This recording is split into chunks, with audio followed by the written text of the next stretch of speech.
السلام عليكم ورحمة الله وبركاته. اخواني وحبايبي متابعين ارانب بركات. ماشي. النهارده طبعا شرفنا الدكتور عبد الرحمن. يا دكتور، الدكتور طبعا قصدنا اللي هو يكمل الدكاترة عنده في الكلية طالبين منه، طبعا الدكتور عبد الرحمن اولا في كلية طب، فطلبوا منه بحث كده عن موضوع الارانب والكلام من ده، فالراجل قصدنا واحنا ما تاخرناش عنه لاننا احنا طبعا ناس بندعم العلم. ماشي. صح يا دكتور؟ صح. والناس دي طبعا بنساعدوا الشباب اللي زي الدكتور عبد الرحمن.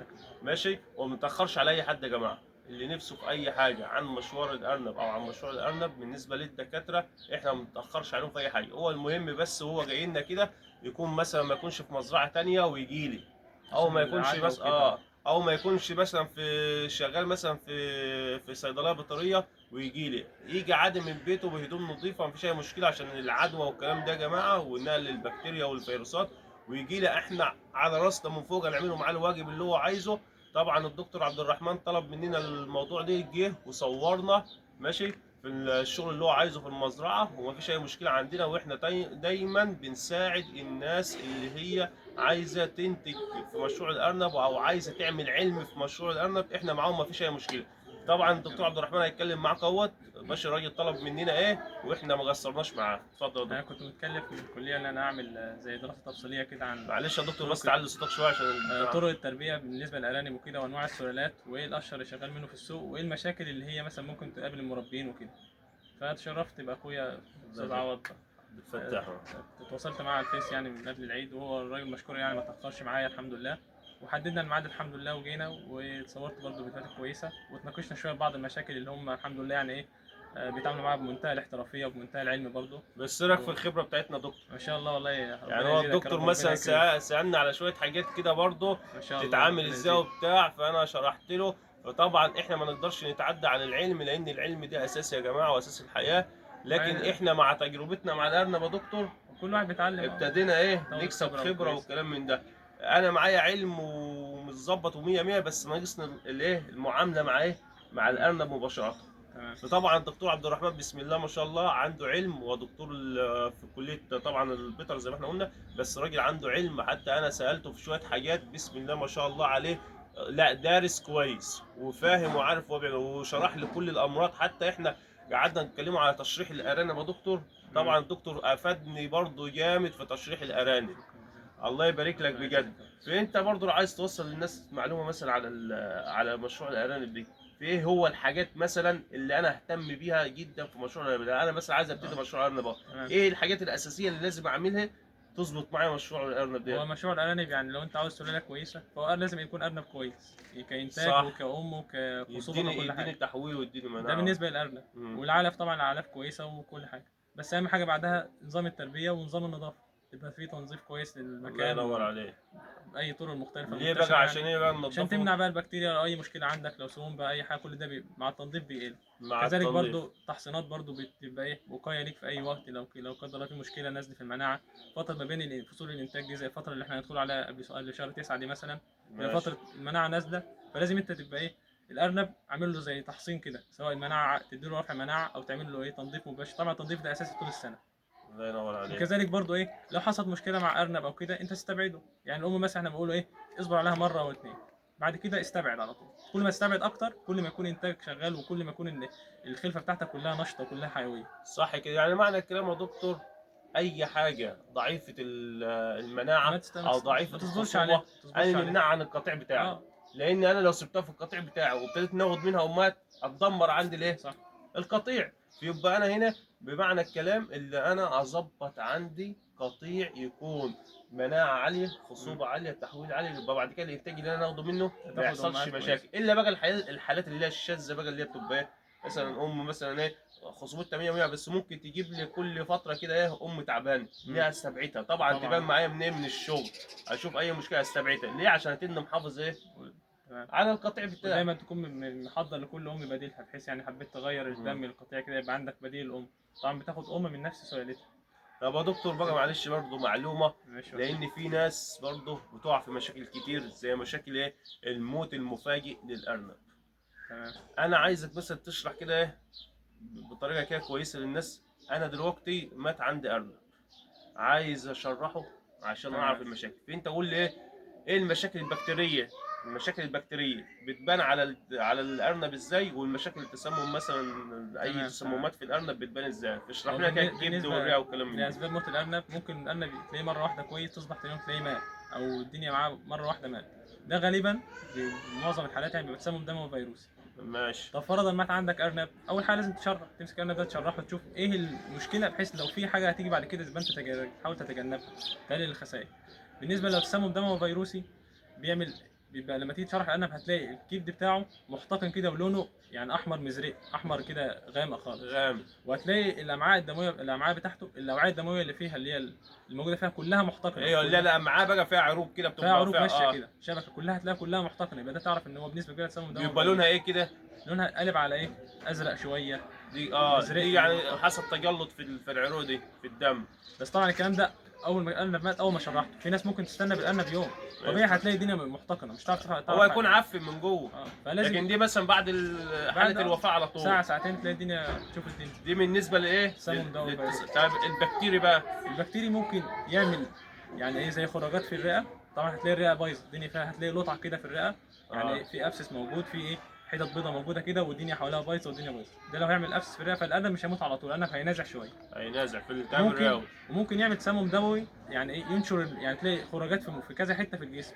ما هو يعني المناعة ممكن ضعفت بقى ممكن تلاقي خراج عادي في لحمه، في حته في اللحم، في الفخذ، ولا هتلاقي فيها خراج كده، بطشه بيضه خراج كده بتلاقي ده خراج وبيفرز دي كمان. من البكتيريا. البكتيريا. لو الارنب مثلا لا قدر الله مات بكوكسيديا، كوكسيديا معروف انها بتيجي على عكس بقيه الفراخ كده، بتيجي في الكبد.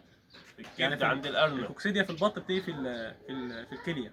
في الفراخ بتيجي في الامعاء، وبتعمل اللي هو الاسهال الدموي والاسهال البني ده. بالنسبة للأرنب، الارنب بتيجي في الكبد، تلاقي يعني ايه، لقطع بيضه كده زي راس الدبوس، نفس راس الدبوس، نقط بيضه كده منتشره على الكبد كده، كانك ناشر بذور كده على الكبد.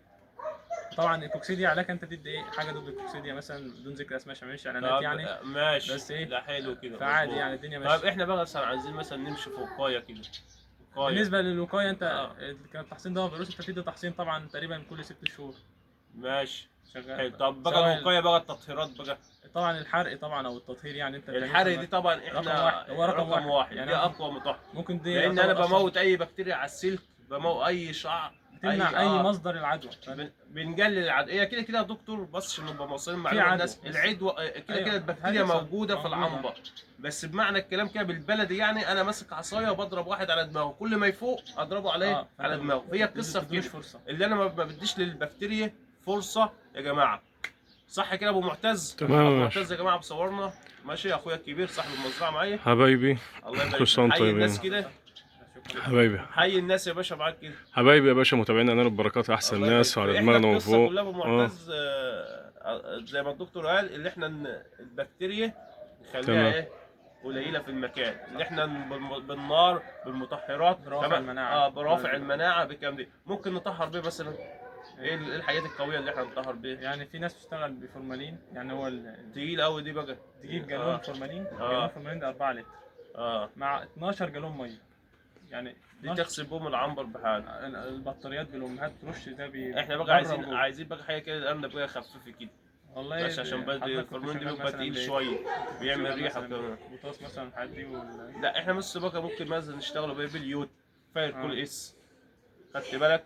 بيتادين جروح تمام. نحط على الميه برضو خل خام عادي. خل مثلا خام. الارضيه مثلا ممكن نحط شويه كلور على الميه مثلا ونرشهم كده، كلور فينيك، سنت كلور على سنت فريك فريك. ما تكترش عشان الريحه ما تتعبش الريحه بتاعت سنت وسنت عارت له الحاجات دي كلها. فاحنا طبعا الاستاذ الدكتور عبد الرحمن شرفنا في المزرعه، ودي طبعا شرف لنا كبير لان راجل محترم ماشي، وقصدنا طبعا في الموضوع بتاعه ديت بحث وكمان الدكاتره عايزينه، فاحنا ما تاخرناش عنه. واحنا بص، اي حد على راسنا من فوق ماشي، واي حد عايز مننا حاجه احنا مش متاخرين عن الناس في اي حاجه. انت بس المهم جاي من بيتك تكون جاي هدومك متطهره كويس، انت متطهر، ما تجيش من مزرعه او ما تجيش من صيدليه ابو معتز او ايوه عشان نفيد بعض ما نضرش عشان بعض. احنا يا دكتور عبد الرحمن خدنا منك اي مقابل اللي انت عايزه دي، فاحنا بنعمل حاجه لوجه الله لان دي عايزين نفيد الناس طبعا. دي دكتور صاحب كلنا نفس القطاع طبعا انا استفدت منه طبعا لانه من اهل العلم، فانا لازم استفاد منه. وهو استفاد مني، اللي هو جه مربي خد وخبرتك كده. اللي هو جه خد مني مثلا خبره في المكان، اللي انا مثلا راجل مربي والكلام من ديت، ومر عليا حاجات فانا حكيتها له، واحد اتنين تلاته حصل معايا، واحد اتنين تلاته، فانا حكيت له الحاجات دي، مفيش اي مشكله عندي. انا تحت امر اي حد عايز يجي زي ما احنا قلنا يطهر الدنيا ويظبط حاله ويجي، مفيش اي مشكله. احنا بنفيد العلم يا جماعه، لان العلم ده اساس الحياه. اللي عايز مننا اي حاجه تحت امره، دي مزارع ارانب بركات، تحت امر اي حد. اي حد نفسه في اي حاجه احنا تحت امره. اي حد عايز يصور اي فيديوهات ونبعتها له ماشي، مفيش اي مشكله. احنا ما بناخدش مقابل من حد، احنا بنفيد الناس والناس بتفيدنا. كلنا شبكه يا جماعه، كلنا في نفس الوقت بنفيدوا بعض، مفيش حد ليه فضل على التاني، كلنا بس اهم حاجه كلنا زي ما بنكمل الرسول بعضنا. قال لا ضرر ولا ضرار، يعني بس كل واحد خلاص ياخد على منفعه وما يضرش حد، زي ما قال برضه ايه. الراجل جه تيجي مشكورا، جه ما كانش في مزرعه ولا كان في اي حاجه، والراجل جاي 100 100 وخد واجبه وصورنا له الشغل اللي هو عايزه ماشي. انا ما باحترام لاي حد يا دكتور، طبعا انا ما بدخلش حد جوه، وانت عارف ليه طبعا طبعا ماشي. فالراجل انا قلت له اللي انت عايزه كله اصوره لك بالتليفون بتاعك ماشي، وهتتصور معايا عشان تثبت حاله اللي انت كنت فين في مزرعه.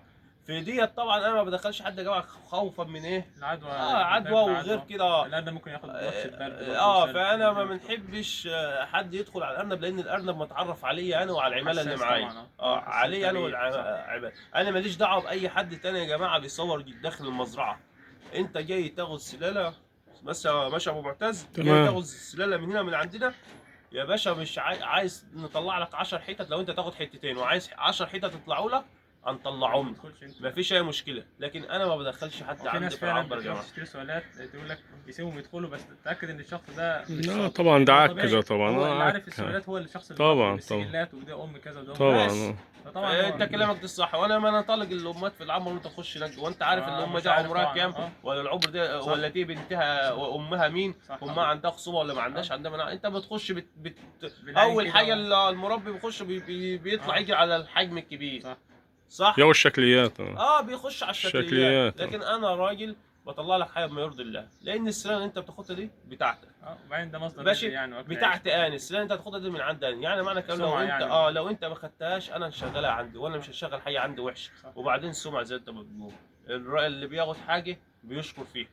فاحنا ماشيين بما يرضي الله يا جماعه، وعلى عينك يا تاجر. اللي بيجي هنا بياخد، اللي بيجي في العنبر التاني بياخد. احنا ما عندناش اي مشكله خالص مع الناس اللي نفسه في اي حاجه تحت امر. وانت شرفتنا هنا يا دكتور عبد الرحمن بجد والله. وبرضه ايه نقول تحيه للمتابعين على البركات ماشي. الله يبارك لك. اللي عايز اي حاجه يا باشا تحت امر. السلام عليكم ورحمه الله وبركاته. احفظ بقى. احفظ.